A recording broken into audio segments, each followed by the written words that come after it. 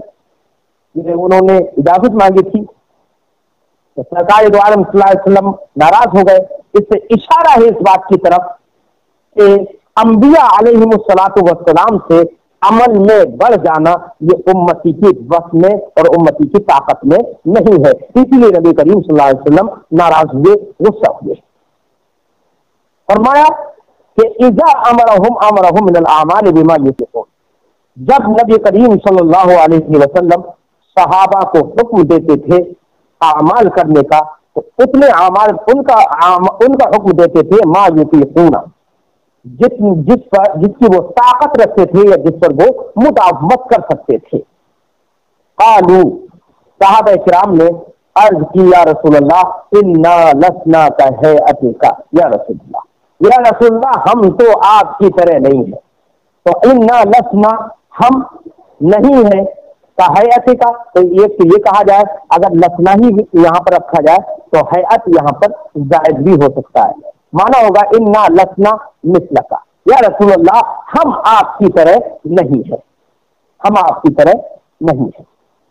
یا اس کا معنی یہ ہے کہ انا لسنا کا حیاتک کا معنی ہے لیسا حیاتنا کا حیاتک یا رسول اللہ، یا رسول اللہ ہماری حالت اور ہماری شان آپ جیسی شان نہیں ہے، آپ بڑے عظیم شان اور بلند مرتبہ ہیں، ہم آپ کی طرح نہیں ہیں، ہم تو گنہگار ہیں یا رسول اللہ۔ تو اب اسی کا ذکر آگے کیا ہے، یا رسول اللہ ہم آپ کی طرح نہیں ہیں، ان اللہ قد غفر لک ما تقدم من ذنبک وما تأخر، بے شک اللہ رب العزت نے آپ کے صدقے میں وہ سب گناہ بخش دیے ہیں، ما تقدم من ذنبک، جو آپ کے خاص لوگوں کے گناہ گزر چکے ہیں، وما تأخر، یا جو بعد میں آپ کے خاص لوگ گناہ کریں گے ان تمام کو آپ کے صدقے میں اللہ نے بخش دیا ہے۔ تو نبی کریم صلی اللہ علیہ وسلم صحابہ کرام کی یہ بات کو سن کر ناراض ہوئے۔ غضب دو قسم کا ہوتا ہے، ایک غضب محمود ہوتا ہے، ایک غضب مذموم ہوتا ہے۔ ایک وہ غضب ہوتا ہے جس کو برا سمجھا جاتا ہے، ایک وہ غضب ہوتا ہے جس کو اچھا سمجھا جاتا ہے۔ یہ سرکار نے جو غضب فرمایا یہ غضب محمود تھا، نہ کہ غضب مذموم، کیونکہ غضب محمود جو ہوتا ہے یعنی اچھا غصہ وہ کہلاتا ہے جو کہ دینی حمیت اور دینی غیرت کی بنا پر ہو، جس میں دین کی تدریس اور دین کی تلقین اور دین کی تعلیم ہو، جس میں لوگوں کو دینی بات اور حق بات بتانے کا فیصلہ ہو۔ اگر ایسا غصہ کیا جائے تاکہ لوگ غلط بات اور جو ان سے بیرا روی ہو رہی ہے اس سے باز آ جائیں، اس لیے غصہ کیا جائے، تو یہ غضب محمود ہے۔ اور اگر بلا وجہ شرعی اگر کسی پر غصہ کیا جائے تو یہ غضب مذموم ہے۔ ظاہر بات ہے نبی کریم صلی اللہ علیہ وسلم سے سرکار صحابہ کرام نے یہ عرض کی، یا رسول اللہ آپ ہمیں اجازت دے دیجئے کہ ہم آپ سے زیادہ عمل کریں، کیونکہ آپ تو مغفور و محفوظ ہیں، اللہ نے آپ کے صدقے میں تو آپ تو محفوظ ہیں ہی، اللہ نے آپ کے صدقے میں تو آپ کے متعلقین آپ کے خاص لوگوں کے تک اگلے پچھلے گناہ معاف کر دیے ہیں، یا رسول اللہ تو ہم تو گنہگار ہیں، ہم کو زیادہ عمل کرنے کی اجازت دے دیجیے۔ تو نبی کریم صلی اللہ علیہ وسلم نے غصہ فرمایا، یعنی اس لیے غصہ فرمایا کیونکہ ان کی یہ بات جو تھی وہ حقیقت کے خلاف تھی، کیونکہ صحابہ کرام نے جو یہ بات کہی اس کی وہ طاقت نہیں رکھتے، کیونکہ ان کے اندر قوت عملیہ اور قوت علمیہ جو کہ عمل صالح کے لیے محرک ہوتی ہے وہ ان کے اندر نبی سے زیادہ نہیں ہو سکتی، اور اگر وہ اس بات کا مطالبہ کرتے ہیں کہ ہم زیادہ عمل کریں، اس کا مطلب وہ یہ کہنا چاہتے ہیں تو ان کے اندر قوت عملیہ اور قوت علمیہ زیادہ ہو جائے گی، حالانکہ یہ خلاف واقع ہے کہ کسی نبی سے زیادہ اس کے امتی میں قوت عملیہ اور قوت علمیہ جو کہ اعمال صالحہ اور طاعات کے لیے محرک ہے وہ کسی امتی میں نبی سے زیادہ نہیں ہو سکتی۔ اس لیے سرکار نے غضب فرمایا تو یہ غضب محمود ہوگا، نہ کہ غضب مذموم۔ حتی یعرف الغضب، اتنا غضب فرمایا حتی یعرف الغضب فی وجہہ، یہاں تک کہ غصہ آپ کے چہرے مبارکہ میں پہچانا گیا، جان لیا گیا۔ غصہ کبھی چہرے میں نہیں دکھتا ہے، غصے کے آثار نمودار ہو گئے، یہ مراد ہے۔ یہاں تک کہ غصے کے آثار سرکار کے چہرے میں نمودار ہوئے اور نظر آئے، ثم یقول، پھر سرکار نے ارشاد فرمایا کہ دیکھو تم یہ کہہ رہے ہو، یہ کہنا تمہارا صحیح نہیں ہے، کیوں؟ ان اتقاکم واعلمکم باللہ انا، بے شک تم میں سب سے زیادہ نیک اور پرہیزگار اور عمل صالح کرنے والا اور اللہ کی سب سے زیادہ معرفت رکھنے والا تم میں میں ہوں۔ تو صحابہ کرام سے سرکار نے جب یہ فرما دیا کہ تم میں کوئی میرے برابر معرفت الہی بھی نہیں رکھتا ہے اور تم میں سے کوئی بھی میرے برابر تقوی و طہارت اور پرہیزگاری اور عمل صالح نہیں رکھتا ہے، تو تم مجھ سے زیادہ کیسے عمل کر سکتے ہو؟ کیوں؟ اس لیے کہ اتقاکم سے سرکار نے اشارہ فرمایا قوت عملیہ کی جانب، اور اعلمکم باللہ سے اشارہ فرمایا قوت علمیہ کی جانب، کہ یہ دونوں قوتیں وہ ہیں جو کہ عمل صالح پر ابھارتی ہیں، اور عمل صالح یہ دونوں قوتیں جس کی جتنی مضبوط ہوں گی وہ ویسے ہی اتنے زیادہ عمل صالح کرے گا۔ اور سرکار نے فرمایا تم میں سے کوئی مجھ سے زیادہ یہ دونوں قوتیں نہیں رکھتا ہے، اس لیے مجھ سے زیادہ تم میں سے کوئی عمل نہیں کر سکتا۔ اب یہاں پر حدیث پاک کی تشریح تو ہم نے کر دی، ہم یہاں پر ایک بات اور موضوع سمجھتے ہیں کہ یہاں پر ذکر کر دیں، وہ یہ کہ نبی کریم صلی اللہ علیہ وسلم سے صحابہ کرام نے عرض کی، یا رسول اللہ انا لسنا کا ہے اتکا، یا رسول اللہ، یا رسول اللہ ہم آپ کی طرح نہیں ہیں، ہماری شان آپ کی شان کی طرح نہیں ہے، کیوں؟ ان اللہ قد غفر لک ما تقدم من ذنبک وما تأخر، یہ صحابہ کرام نے عرض کی یا رسول اللہ اللہ تعالی نے قد غفر لک، آپ اب یہاں پر ہم نے تو اعلیٰ حضرت نے آیت کریمہ کی جو آیت کریمہ کا جو ترجمہ کیا اس کے مطابق ہم نے یہاں پر ترجمہ کر دیا اس حدیث پاک کا کہ بے شک اللہ نے لکا لام میں لام یہاں پر اجر کے لیے ہے، یعنی بچ کے لیے ہے، تو اب مانا ہوگا بے شک اللہ نے لکا بے سبب کا آپ کے سبب بخش دیے ما تقدم من ذنب، گزر گئے ذنب کا۔ یہاں پر اعلیٰ حضرت نے جو آیت کریمہ ایک ہے میں یہ آیت کریمہ پیش کر دوں گا، اعلیٰ حضرت علیہ الرحمٰن نے ترجمہ کیا آپ کے مخصوص لوگوں کے گناہ، کیونکہ کچھ مخصوص لوگ ایسے ہوتے ہیں جن کے گناہ کی اضافت ان کے سربراہ اور ان کے آقا اور مولا کی جانب کر دی جاتی ہے، اس لیے یہاں پر اضافت سرکار کی جانب کر دی گئی ہے، گناہ سرکار کے نہیں بلکہ ان لوگوں کے ہیں جو آپ کے خاص لوگ ہیں، وما تأخر جو بعد میں گناہ کرے۔ تو اب اس حدیث پاک سے ایسے ہی میں کچھ آیت کریمہ پیش کر دوں کہ اللہ رب العزت نے 3 آیات کریمہ میں نبی کریم صلی اللہ علیہ وسلم کی جانب ذنب کی نسبت فرمائی ہے اور استغفار کرنے کا 2 آیات کریمہ میں حکم دیا ہے۔ ایک تو سورہ فتح میں آیت کریمہ ہے، اللہ نے ارشاد فرمایا انا فتحنا لک فتحا مبینا لیغفر لک اللہ ما تقدم من ذنبک وما تأخر۔ یہ آیت کریمہ ہے، اعلیٰ حضرت علیہ الرحمٰن نے اس کا ترجمہ اس طرح سے فرمایا، بے شک ہم نے تمہارے لیے روشن فتح فرما دی تاکہ اللہ تمہارے سبب کے گناہ بخشے، تمہارے اگلوں کے اور تمہارے پچھلوں کے۔ اعلیٰ حضرت نے یہ ترجمہ کیا ہے، یہ ترجمہ نہیں کیا کہ تمہارے گناہ بخشے، کیوں؟ اس لیے کہ لقام لام سبب کے لیے مان لیا۔ اب اس آیت کریمہ میں من ذنب کا ذنب کی اضافت نبی کریم صلی اللہ علیہ وسلم کی جانب کر دی گئی ہے۔ ایسی ایک دوسری آیت کریمہ سنیے، سورہ مومن میں ہے فاصبر ان وعد اللہ حق واستغفر لذنبک۔ فاصبر، صبر کرو، بے شک اللہ کا وعدہ حق ہے، سچا ہے، اور اپنے گناہوں کی معافی چاہو، واستغفر لذنبک، اور اپنے گناہوں کی معافی چاہو۔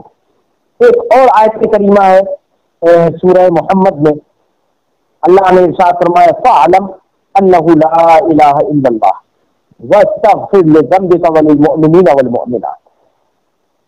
تو جان لو کہ اللہ کے سوا کسی کی بندگی نہیں، لا الہ الا اللہ، اللہ کے سوا کوئی معبود نہیں، اللہ کے سوا کسی کی بندگی نہیں، واستغفر لذنبک وللمؤمنین والمؤمنات۔ اب اعلیٰ حضرت کا یہاں پر ترجمہ سنیے، واستغفر لذنبک۔ اعلیٰ حضرت فرماتے ہیں اور اے محبوب اپنے خاصوں اور عام مسلمان مردوں اور عورتوں کے گناہوں کی معافی مانگو۔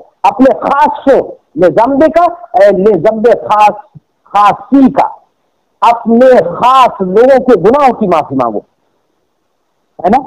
تو در حقیقت یہاں پر جو خاص لوگ ہیں ان کے گناہ مراد ہیں، نہ کہ نبی کے گناہ، کیونکہ نبی تو محفوظ ہیں، نبی کے گناہ تو صادر ہونا محال ہے۔ تمام ائمہ کرام اس بات پر متفق ہیں کہ انبیاء علیہ السلام سے گناہ کبیرہ کا ارتکاب یہ محال ہے۔ اور رہے گناہ صغیرہ، تو گناہ صغیرہ میں بھی وہ گناہ جو کہ نفرت اور لوگوں کے تنفر کا باعث بنے، لوگوں کی طبیعتیں جس کو برا سمجھے، جو خست پر ڈال ہو، ایسے گناہ صغیرہ کا بھی صدور نبی انبیاء علیہ السلام سے نہیں ہوتا ہے، یہ بھی بالاجماع ثابت ہے۔ تمام انبیاء علیہ السلام سے ایسے گناہ صغیرہ کا صدور بھی محال ہے بالاجماع۔ رہے وہ گناہ صغیرہ کہ جو باعث تنفر نہ ہو، خست پر ڈال نہ ہو، گھٹیا پن کو ظاہر نہ کرے، ایسے گناہ صغیرہ جو کہ جن کو لغزش سے تعبیر کیا جاتا ہے، شہد سے تعبیر کیا جاتا ہے، ایسے گناہ صغیرہ کا صدور انبیاء علیہ السلام سے ممکن ہے۔